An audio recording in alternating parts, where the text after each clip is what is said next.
Бегім ана, Қарабура әулиенің қызы, Салжұқ мемлекетінің ханы Санжар сұлтанның әйелі. 11 ғасырдың тұсында Мәлік Шахтың патшалық құрған Салжұқтар елі әбден кемеліне келген екен. Мәлік Шах өлгеннен соң таққа оның баласы Санжар отырады.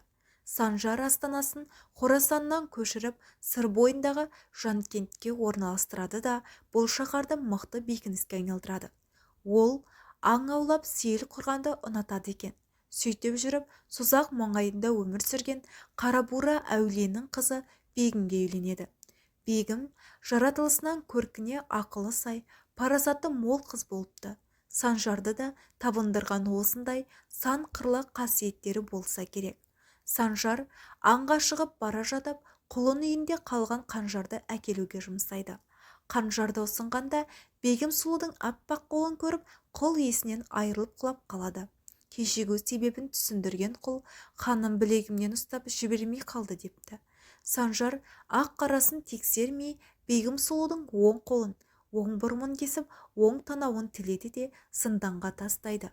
Келесі күні Қарабура әулие қиналып жатқан қызының түсіне кіріп, балам, бұлтартпай шыныңды айт. Ақпысың, әлде қарамысың? Ақ болсаң, Аллам жәрдем беріп жараңды жасар. Қара болсаң қарғар, тек турасын айт, депті. Сонда Бегім жылап тұрып, атажан, Құдай атымен сіздің алдыңызда ант етемін. Егер Санжарға қиянат жасасам, Тәңірі атсын, өмірімді қысқартсын. Ақпын ата, деп зар еңірейді. Осыдан соң Қарабура Санжардың да түсіне кіріп, сенде бір балам едің. Егер менің қызым арам болып, саған қиянат істесе, келесі күні сол қолы, сол бұрымы кесіліп, сол танауы тілінген күйде мүгедек болып қалсын.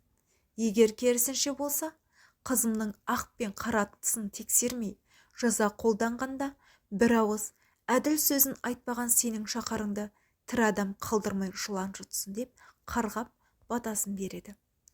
Келесі күні таң ата хан зынданға адам жібереді. Жіберген адама барса, Бегім баяғы сау қалпында отыр екен дейді. Содан бастап ханды үрей билейді. Кеш болады. Хан кеңесшілермен отырғанда, іңір уақытысында аспаннан бір мес шаһардың ортасына түсіп жарылады. Местің іші толы жылан екен. Жылан тысқа тірі жанды шығармай шағып өлтіреді. Сонымен жайнап тұрған Жанкент шаһары Санжар сияқты қатыгез ханның кесірінен қас пен көздің арасында опат болады. Ал Бегім сұлу болса, өз әкесі Қарабура әулиенің көмегімен Бегім ана белгісін салдырып, мұнан былай еркекті көрмеймін деп, қалған жұмбақ ғұмырын сол мұнараның ішінде өткізген. Ата бабасының қасиетті дарып, кейін Бегім ана әулие атанады.